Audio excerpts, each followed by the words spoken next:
ನಮಸ್ಕಾರ ಸ್ನೇಹಿತರೆ, welcome to spiritual ಆಲ್ಕಮಿ Kannada. ನಾನು ತ್ರಿವೇಣಿ, ಹೋಪನೋಪನೋ ಹೀಲರ್ ಮತ್ತು ಲೈಫ್ ಕೋಚ್. ನಿಮಗೆಲ್ಲ ಗೊತ್ತಿರೋ ಹಾಗೆ 24 ಮತ್ತು 25ನೇ ತಾರೀಕಿಗೆ ಅಮಾವಾಸ್ಯೆ ಇದೆ, ನ್ಯೂ ಮೂನ್ ಮ್ಯಾನಿಫೆಸ್ಟೇಷನ್.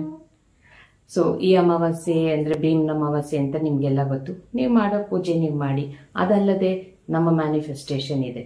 ಸೊ ಅಮಾವಾಸ್ಯೆ ಅಂದರೆ ಹುಣ್ಣಿಮೆ ಆಗಲಿ ಅಮಾವಾಸ್ಯೆ ಆಗಲಿ ಏನಾಗುತ್ತೆ, ಯೂನಿವರ್ಸಲ್ಲಿ ವೈಬ್ರೇಷನ್ ತುಂಬ ತುಂಬ ತೀವ್ರವಾಗಿರುತ್ತೆ.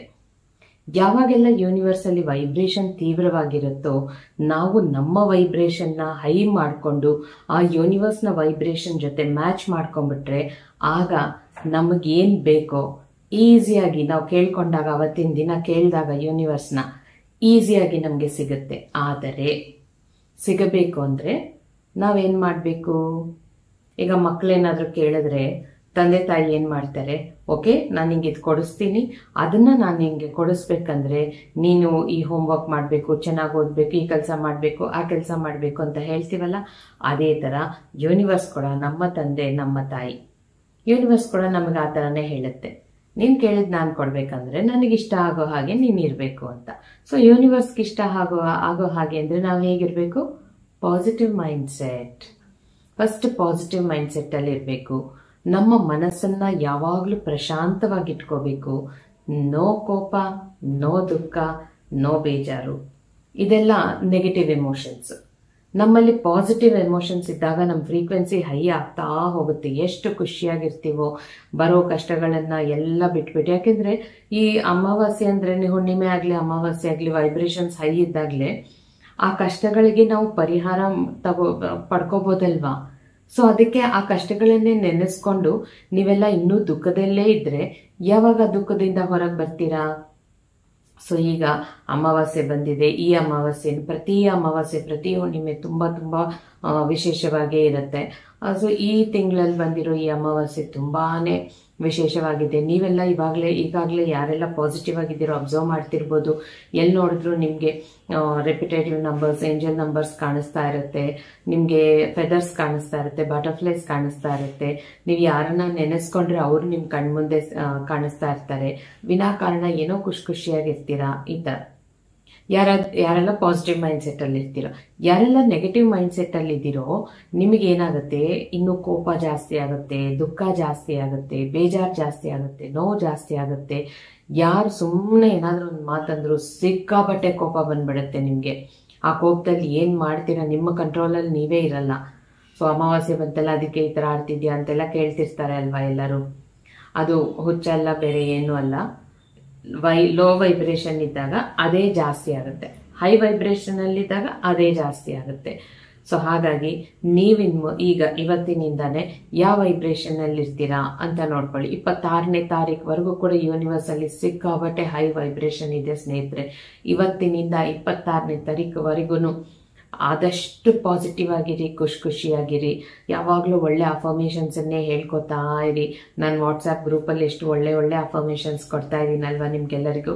ಸೊ ಆ ಅಫರ್ಮೇಷನ್ಸನ್ನೆಲ್ಲ ನೀವೆಲ್ಲ ದಿನ ಹೇಳ್ಕೊತಾ ಇರಿ ಫ್ರೀ ಆಗಿದ್ದಾಗೆಲ್ಲ. ಯಾಕೆಂದರೆ ಫ್ರೀ ಆಗಿದ್ರೇ ಅಲ್ವಾ ಇಲ್ಲಿ ನೆಗೆಟಿವ್ ಆಲೋಚನೆಗಳು ಬರೋದು, ಅದನ್ನು ನಮ್ಮ ಸಬ್ಕಾನ್ಷಿಯಸ್ ಮೈಂಡ್ ತಗೊಳ್ಳೋದು.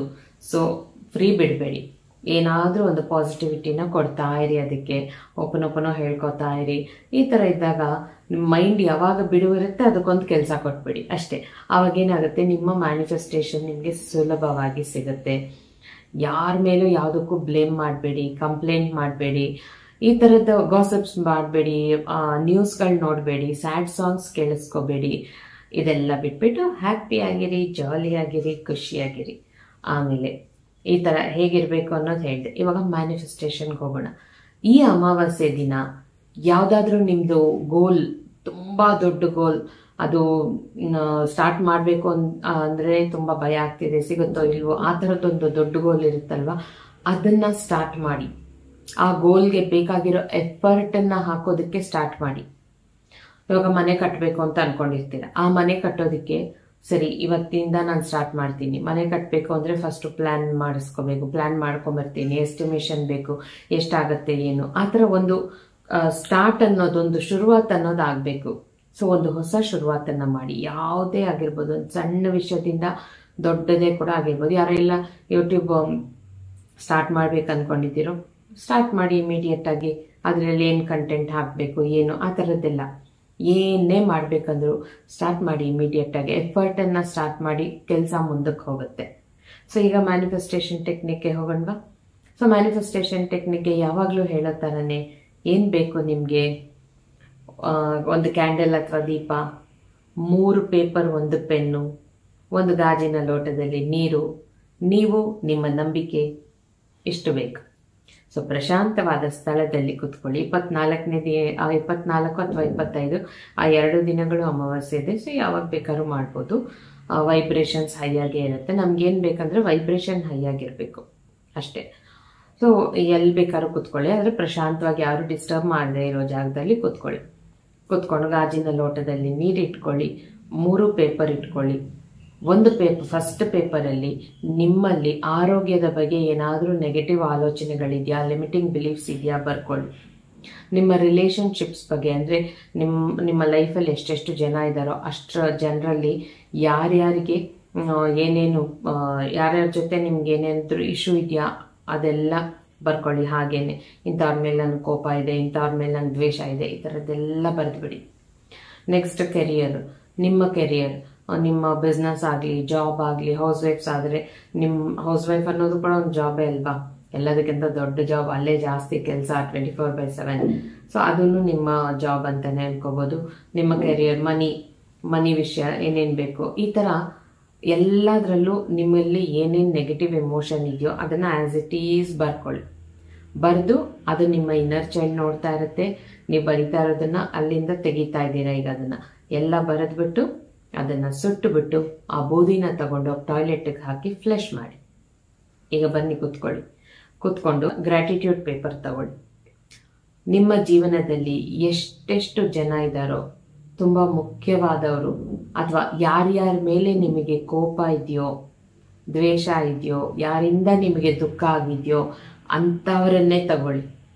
ಅಂಥವ್ರ ಹೆಸರುಗಳೆಲ್ಲ ಬರೆದು ಅವ್ರ ಹೆಸರು ಪಕ್ಕ ನಾನು ನಿನ್ನನ್ನು ಕ್ಷಮಿಸಿದ್ದೀನಿ, ನೀನು ನನ್ನನ್ನು ಕ್ಷಮಿಸ್ಬಿಡು. ಸೊ ನೀನು ನನ್ನ ಜೀವನದಲ್ಲಿ ಬಂದಿದ್ದಕ್ಕೆ ತುಂಬ ಹೃದಯದ ಧನ್ಯವಾದಗಳು. ಇದನ್ನೇ ಪ್ರತಿ ಒಬ್ಬರಿಗೂ ಬರೀರಿ. ಆ ಮಾತುಗಳು ಮನಸ್ಸಿಂದ ಬರಬೇಕು, ಸುಮ್ಮನೆ ಪೆನ್ನಲ್ಲಿ ಬರೆಯೋದಲ್ಲ. ಪ್ರತಿ ಒಬ್ಬರನ್ನು ನಾನು ನಿನ್ನ ಕ್ಷಮಿಸಿದ್ದೀನಿ, ನೀನು ನನ್ನನ್ನು ಕ್ಷಮಿಸ್ಬಿಡು, ನೀನು ನನ್ನ ಜೀವನದಲ್ಲಿ ಬಂದಿದ್ದಕ್ಕೆ ಧನ್ಯವಾದಗಳು. ಇದನ್ನ ಪ್ರತಿಯೊಬ್ಬರಿಗೂ ಬರ್ಕೊಂಡು ಹೋಗಿ. ಎಷ್ಟು ಜನ ಇದ್ರೆ, ಯಾರೋ ಒಂದು ಆಕ್ಟ್ರೆಸ್ ಆಗಿರ್ತಾರ, ನಿಮಗೆ ಅವ್ರು ನೋಡಿದ್ರೆ ಇಷ್ಟ ಆಗಲ್ವಾ? ಯಾರೋ ಪೊಲಿಟಿಷಿಯನ್ ಇರ್ತಾರ, ಅವ್ರು ನೋಡಿದ್ರೆ ನಿಮ್ಗೆ ಇಷ್ಟ ಆಗಲ್ವಾ? ಅಂಥದ್ದು ಕೂಡ ಬರಿಬೋದು. ಯಾಕೆ ಅಂತ ಹೇಳಿದ್ರೆ, ಆ ಥರ ಯಾರ್ಯಾರ ಮೇಲೆ ನಾವಿಲ್ಲಿ ಆ ನೆಗೆಟಿವ್ ಎಮೋಷನ್ಸ್ ಇಟ್ಕೊಂಡಿರ್ತೀವೋ ಅದೇ ಬ್ಲಾಕೇಜ್ ಕ್ರಿಯೇಟ್ ಮಾಡೋದು. ಆ ಬ್ಲಾಕೇಜಸ್ ಇದ್ದಾಗ ನಮ್ಮ ಮ್ಯಾನಿಫೆಸ್ಟೇಷನ್ಸ್ ನಮಗೆ ಸಿಗಲ್ಲ. ಅದಕ್ಕೆ ಎಲ್ಲರನ್ನ ಕ್ಷಮಿಸ್ಬಿಡೋಣ. ಓಕೆ, ಸೊ ಇದೆಲ್ಲ ಬರ್ಕೊಳ್ಳಿ. ಎಷ್ಟು ಜನರಿದ್ರೆ ಅಷ್ಟು ಜನಕ್ಕೆ. ಅದಾದಮೇಲೆ ಇನ್ನೊಂದು ಪೇಪರ್ ಇದೆ. ಆ ಪೇಪರಲ್ಲಿ ನಿಮ್ಮ ಗೋಲ್ಸ್, ನಿಮಗೇನು ಬೇಕು ಜೀವನದಲ್ಲಿ, ಎಲ್ಲ ಸಿಕ್ಕಿದೆ ಅಂತ ಖುಷಿಯಿಂದ ಬರೀರಿ. ಈಗ ಈ 2 ಪೇಪರನ್ನು ಗಾಜಿನ ಲೋಟದ ಕೆಳಗಿಟ್ಬಿಟ್ಟು ಕೂತ್ಕೊಂಡು ಮೆಡಿಟೇಷನ್ ಮಾಡಿ. ಓಂಕಾರ ಮೆಡಿಟೇಷನ್ ಮಾಡಿ, ಅಥವಾ ಬೇರೆ ಯಾವುದಾದ್ರೂ ಕೂಡ ಮೆಡಿಟೇಷನ್ ಮಾಡಿ. ಅಮಾವಾಸ್ಯೆ ಮೆಡಿಟೇಷನ್ ಕೂಡ ನಾನು ಪೋಸ್ಟ್ ಮಾಡ್ತೀನಿ, ಅದನ್ನೇ ಕೂಡ ಮಾಡಿ. ಸೊ ಮೆಡಿಟೇಷನ್ ಮಾಡಿಬಿಟ್ಟು, ಮೆಡಿಟೇಷನ್ ಮಾಡಾಗಿದ ತಕ್ಷಣ ಹಾಗೆ ಕಣ್ಮುಚ್ಕೊಂಡು ನೀವು ನಿಮ್ಮ ಗೋಲ್ಸ್ ಎಲ್ಲ ಅಚೀವ್ ಆಗಿರೋ ಹಾಗೆ ವಿಜುವಲೈಸ್ ಮಾಡ್ಕೊಳ್ಳಿ. ಯಾರೋ ನಿಮ್ಮ ಫ್ರೆಂಡ್ ತುಂಬ ದಿನಗಳ ನಂತರ ನಿಮಗೆ ಸಿಕ್ಕಿದ್ದಾರೆ, ಅವ್ರಿಗೆ ನೀವು ಹೇಳ್ತಾ ಇದ್ದೀರಾ ನಿಮ್ಮ ಗೋಲ್ಸ್ ಎಲ್ಲ ಅಚೀವ್ ಆಗಿಬಿಟ್ಟಿದೆ, ಹೇಗೆ ಅಚೀವ್ ಮಾಡಿದ್ರಿ ಆ ಥರ ಎಕ್ಸ್ಪ್ಲೇನ್ ಮಾಡ್ತಾ ಇದ್ದೀರಾ ಖುಷಿಯಿಂದ. ಅದನ್ನು ವಿಜುವಲೈಸ್ ಮಾಡ್ಕೊಳ್ಳಿ. ಅದಾದಮೇಲೆ ಇವಾಗ ನಿಮ್ಮ ಮುಂದೆ ಇರೋ ಆ ನೀರು ಇದನ್ನೆಲ್ಲ ಹೀರ್ಕೊಳ್ತಾ ಇದೆ. ಸೊ ಖುಷಿಯಿಂದ ಮಾಡಿ. ಎಲ್ಲ ಮಾಡ್ತಾ ಇರೋ ಪ್ರತಿಯೊಂದು ಕ್ರಿಯೆ ಖುಷಿಯಿಂದ ಮಾಡಿ. ಆ 2 ಪೇಪರನ್ನು ತಗೊಳ್ಳಿ, ಬರ್ನ್ ಮಾಡಿ, ಸುಟ್ಟುಬಿಡಿ. ಸುಟ್ಟುಬಿಟ್ಟು ಆ ಬೂದಿನ ತಗೊಂಡು ಹೊರಗೆ ತಗೊಂಡೋಗ ಆಕಾಶಕ್ಕೆ ತೋರಿಸ್ಬಿಟ್ಟು ಅಂತ ಓದ್ಬಿಟ್ಟು ಈಗ ಫಸ್ಟ್ ಆಫ್ ಆಲ್ ದೀಪ ಅಥವಾ ಕ್ಯಾಂಡಲ್ ಇಟ್ಕೊಳ್ಳೋ ಉದ್ದೇಶ ಇನ್ನೂ ಕೂಡ ಒಂದಿದೆ. ಏನಂದರೆ, ನಾವು ಧ್ಯಾನ ಮಾಡೋವಾಗಲೇ ಆಗಲಿ, ಈ ಥರ ಮ್ಯಾನಿಫೆಸ್ಟೇಷನ್ ಮಾಡ್ಕೊಳ್ಳೋವಾಗಲಿ, ನಮ್ಮ ಮುಂದೆ ಆ ಥರ ಬೆಂಕಿ ಇದ್ದಾಗ, ಆ ಬೆಂಕಿ ಅಂದರೆ ಏನು, ನಮ್ಮ ಆರಾನ ಕ್ಲೆನ್ಸ್ ಮಾಡುತ್ತೆ. ನಮ್ಮಲ್ಲಿ ಏನೇನು ನೆಗೆಟಿವ್ ಎನರ್ಜೀಸ್ ಇದೆಯೋ ಅದನ್ನು ತೆಗೆದು ಹಾಕುತ್ತೆ, ಅದು ಕೂಡ ಒಂದು ರೀಸನ್. ಸೊ ಹಾಗಾಗಿ ಇಟ್ಕೊಳ್ಳಿ. ಈಗ ಬರ್ನ್ ಮಾಡಿ ಆ್ಯಶಸ್ಸನ್ನು ಬೂದಿನ ಯೂನಿವರ್ಸ್ಗೆ ಕೊಟ್ಬಿಟ್ರಿ ಅಲ್ವಾ. ಈಗ ಬಂದು ಆ ನೀರನ್ನು ಕೈಗೆ ತಗೊಂಡು ಯೂನಿವರ್ಸ್ಗೆ ತುಂಬ ಹೃದಯದ ಧನ್ಯವಾದಗಳನ್ನು ಹೇಳ್ತಾ ಕೊಡ್ದುಬಿಡಿ. ಇಲ್ಲಿಗೆ ನಿಮ್ಮ ಮ್ಯಾನಿಫೆಸ್ಟೇಷನ್ ಮುಗೀತು. ಆದರೆ ಮ್ಯಾನಿಫೆಸ್ಟೇಷನ್ ಮುಗೀತು ಇನ್ನೆಲ್ಲ ಸಿಕ್ಕಿಬಿಡುತ್ತೆ ಅಂತ ಸುಮ್ಮನೆ ಇದ್ರೆ ಖಂಡಿತ ಸಿಗಲ್ಲ. ಅಲ್ಲಿ ಗೋಲ್ಸ್ ಏನೇನು ಸಿಕ್ಕಿದೆ ಅಂತ ಬರ್ದಿದ್ದೀರೋ ಅದು ನಿಜವಾಗ್ಲೂ ಸಿಕ್ಕಿದೆ ಅಂತ ನಿಮ್ಮ ಮನಸ್ಸಲ್ಲಿ ಅನ್ಕೋಬೇಕು. ಆಮೇಲೆ ಆ ಒಂದೊಂದು ಗೋಲನ್ನು ನೀವು ಪಡ್ಕೊಳ್ಳೋದಕ್ಕೆ ಏನು ಮಾಡಬೇಕು, ಎಫರ್ಟ್ ಹೇಗೆ ಹಾಕಬೇಕು, ಪ್ರತಿದಿನ ಅದಕ್ಕೆ ಬೇಕಾಗಿರುವಂಥ ಎಫರ್ಟನ್ನು ಹಾಕ್ತಾ ಇರಬೇಕು. ಅದ್ರ ಬಗ್ಗೆ ಯಾವ ನೆಗೆಟಿವ್ ಆಲೋಚನೆಗಳು ಇರಬಾರ್ದು ನಿಮ್ಮಲ್ಲಿ. ಆಗ ಈಸಿಯಾಗಿ ಸಿಕ್ಬಿಡುತ್ತೆ. ಸೊ ಈ ಮ್ಯಾನಿಫೆಸ್ಟೇಷನ್ ಮಾಡ್ಕೊಳ್ಳಿ. ನಿಮಗೆ ಬೇಕಾಗಿರೋದನ್ನೆಲ್ಲ ಪಡ್ಕೊಂಡು ನೀವೆಲ್ಲರೂ ಆನಂದವಾಗಿ ಆರೋಗ್ಯವಾಗಿ ಅಷ್ಟೈಶ್ವರ್ಯಗಳಿಂದ ಇರಬೇಕಂತ ನಾನು ಯೂನಿವರ್ಸಲ್ಲಿ ತುಂಬ ಹೃದಯದಿಂದ ಕೇಳ್ಕೊಳ್ತಾ ಇಲ್ಲಿಗೆ ನನ್ನ ಮಾತುಗಳನ್ನು ಮುಗಿಸ್ತಾ ಇದ್ದೀನಿ. ಮತ್ತೆ ಇನ್ನೊಂದು ವಿಡಿಯೋಲಿ ನಿಮ್ಮನ್ನು ಭೇಟಿ ಮಾಡ್ತೀನಿ. ಅಲ್ಲಿವರೆಗೂ ಖುಷಿಯಾಗಿರಿ. ಧನ್ಯವಾದಗಳು. Thank you.